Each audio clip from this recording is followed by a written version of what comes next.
Hey everybody, Who's Your Jedi here with another review for you. This time I'm talking episode 14 of The Flash called Fallout.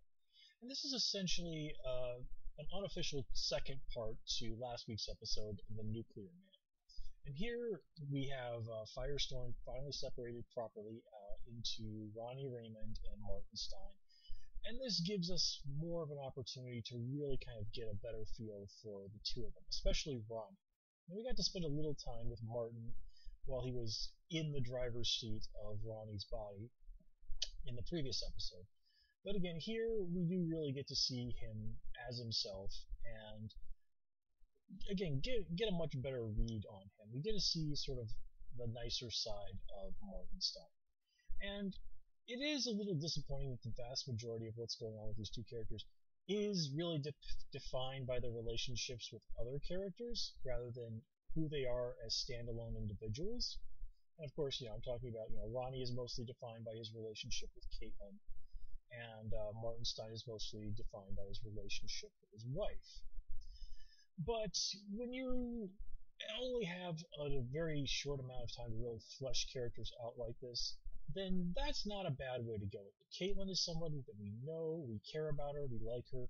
They took time to flesh out Clarissa, Martin Stein's wife, last episode, so this works.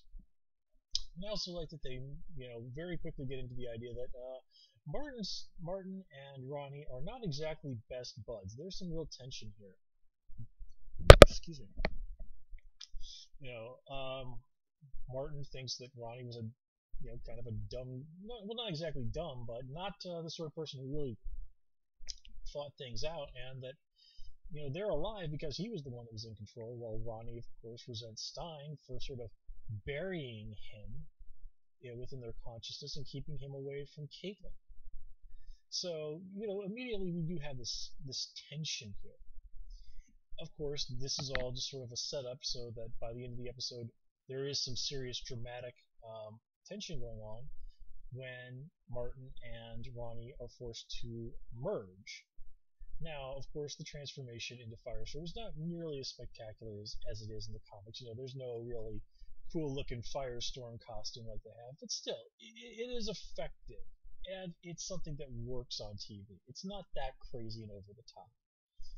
And people were wondering, like, how are they going to handle the floating head thing? Because in the comics they always tend to depict, whoever is talking to the person in the driver's seat as visually as a floating head off to the side, just sort of talking to them. Of course, they don't do that on TV because that would look dumb. Having Martin Stein just be a voice in the background, speaking to Ronnie, kind of having a little conversation with him, that makes sense. That works, and it's cheap and doesn't look silly. So that was well played. The setup for that whole situation was also well played. With Martin's having picked up on Ronnie's craving for pizza, and then ultimately this leads to Ronnie being able to sense Martin's, that he's in pain, and eventually he kind of where he is to a degree.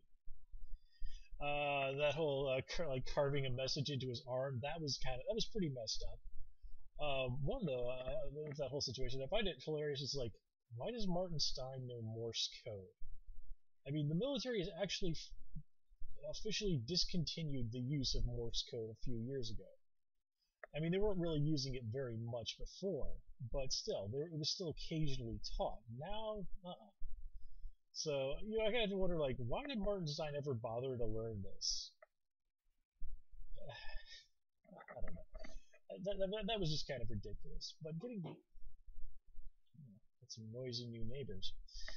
Anyway, I did like that visual of them when they separate. Kind of Ronnie, for lack of a better term, comes out the front and Martin comes out the back. Again, just a nice visual touch to really show how those two operate. And this episode also kind of really brought back General Eiling and really amped up him as a threat. He showed that he had technology that could take down Firestorm. They had two bits of technology specifically designed to take down the Flash. And I love that they touched back on the idea that Barry yanked his mask off while an enemy of his was in close proximity. I hate when characters on shows do stuff like that. I'm always in my Arrow videos complaining about like Oliver, pulling his hood up at a really stupid moment, or saying Dig and Felicity's name over his radio when he's close to people who could conceivably hear this. So nice to see that that was a deliberate thing, and that Barry suffered some consequences for it. And also, I just sort of always like in superhero storytelling where they acknowledge that if the government or the military or whoever really wanted to, they probably really could puzzle out the identities of superheroes in fairly short order. I mean, this is the day and age of surveillance cameras everywhere, fingerprint technology, DNA, voice recordings. I mean, having a secret identity just would not work in the real world. Of course, this is comics, this is superheroes, so we let a lot of those things slide. That's how Clark Kent gets to hide his identity with nothing but a pair of glasses and a rumpled suit. But I do like when they sort of at least ease up on that a bit and let a little reality intrude.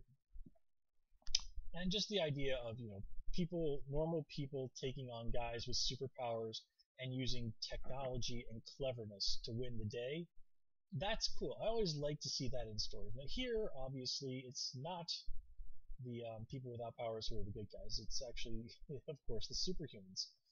But still, this really just does serve to remind us that people who are smart and have access to cool technology, be it the military or the rogues, are a genuine threat to Barry and other people like him. And of course, General Island, played by the great Clancy Brown, a man who does villain so wonderfully well.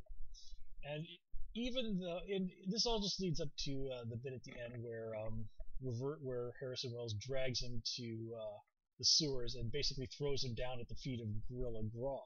And then we get to see Gorilla Grodd using his telepathy to get into Eiling's mind and then just drag him off. It's like, oh yeah, this is cool. This is really nicely done, Gorilla Grodd. And just the way Harrison Wells is talking, it's sort of like almost as if he and Grodd were allies. Oh my god, can you imagine Barry having to fight a team up between Reverse Flash and Gorilla Grodd? Oh, that would be gold in the comics. Never mind here on the TV show. I mean, yes, this is so damn cool. Oh man, even with the show kind of stumbles a little bit, it is still so much fun. I mean, when they were hyping the show before it came on, they basically said, and I'm pretty sure it was like people like the producers, Jeff Johns and Mark Guggenheim and all those other guys said, this is going to be the most faithful live-action superhero adaptation ever, and mother of God, were they right. Anyway, nothing particular to say about Cisco this episode. Caitlin, again, we got some nice moments with her and Ronnie. We get to see that she's a terrible liar again. I liked how she mentioned Midway City. In the comics, I believe that's actually where Hawkman originally used to hang out. He later moved to St. Roch, which was like a fictional city in Louisiana, sort of a New Orleans equivalent. But you did occasionally see Midway City mentioned in the DC universe. We got another mention of Coast City, of course, home of Green Lantern. Let me see what else. This episode also had some fun, kind of leaning on the fourth wall a little bit, talking about like that was week 3 when they're talking about the Mist, and of course that was the 3rd episode where they fought the Mist. And it's like for us, this sort of thing is Tuesday, referencing how here in the U.S. the Flash airs on Tuesdays. Let's see what else. Oh yeah, Iris. Oh yeah, one other thing. I did like that bit at the newspaper where somebody actually mentioned Dothraki. So it's nice to know Game of Thrones exists in the Flash universe. But anyway, so Iris, it looks like they're finally deciding to start moving Iris in a direction where she's more of a player in things, and not just on the romantic side of the equation. They still have a long way to go with that, I think, but yeah, at least she's doing better than Eddie, who's barely been on the show at all the last couple of weeks. So let me see. I lost my train of thought there. So the idea of Iris being, oh man, sorry, a little out of it, just launching her own kind of investigation into Star Labs. Well, this is a really interesting way to kind of put her in conflict with Barry and his friends there. So the idea of Iris in a way kind of being a bit of an adversary for the Flash, that I like. It's an interesting idea because of course Barry is extremely protective of the people at Star Labs. Of course, there is also the fact that hey, you're and Iris even points out that the people at Star Labs saved her brother's life, so it seems a little crap of Iris to be sort of trying to get dirt on them. But on the other hand, on the third hand, I suppose we do know that man, there's some really fishy stuff going on at Star Labs, and oh yeah, we can't forget to talk about that bit at the beginning where we're talking about the whole time travel thing. And that was a great scene between Barry and Joe. At first, you really feel Barry's despair, knowing that like I'm destined to fail in saving my mom. But one of Barry's great powers is that he's an optimist, and he's somebody who learns from his mistakes. He says, "Okay, that I know that I'm destined to fail. That's going to be my edge. That is what I'm going to be able to use to defeat the man in the yellow suit." Barry is really doing a great job of taking a negative and turning it into a positive there. I mean, one way or another, forewarned is forearmed. So what is he gonna do with this knowledge? Well, I've got some ideas, but and of course this also leads to that great scene where they're talking about time travel, and Cisco, uses science, uses classic '80s movies to break it all down for Joe. And then we find out that Harrison Wells is a Back to the Future fan. So, Back to the Future and Ghostbusters, say what you want about him, the Reverse Flash has excellent taste in 1980s comedies. And honestly, man, there were so many damn good comedies in the 1980s, man. Ghostbusters, Back to the Future wasn't a comedy, but it was a science fiction story that had a lot of great comedy in it. In fact, I actually watched Ernest Goes to Camp for the first time in years just the other day. Did you know Scott Menville is in that? The guy best known for doing the voice of Robin on Teen Titans.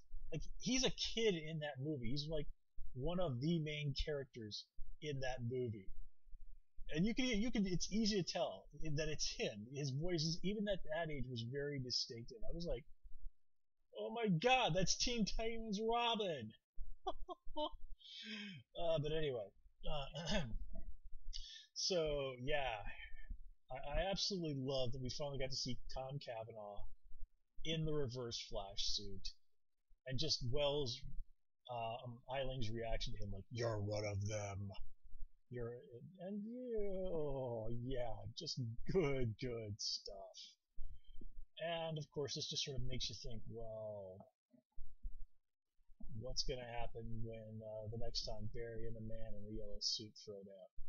Is it actually going to be Harrison Wells who's in that suit? Because it really does. I mean, it's really clear there's more than one guy running around in a yellow suit. So, I mean, I think I have a pretty good idea of what's going on, but I don't know, man. There just might be a monkey wrench waiting to drop on all our heads, and it wouldn't really surprise me. So, yeah, guys, that's all I have for you in this episode. So, as always, please comment, rate, and subscribe. And of course, please follow me on Twitter at Hoosier Jedi. And until next time, take care and have a good one.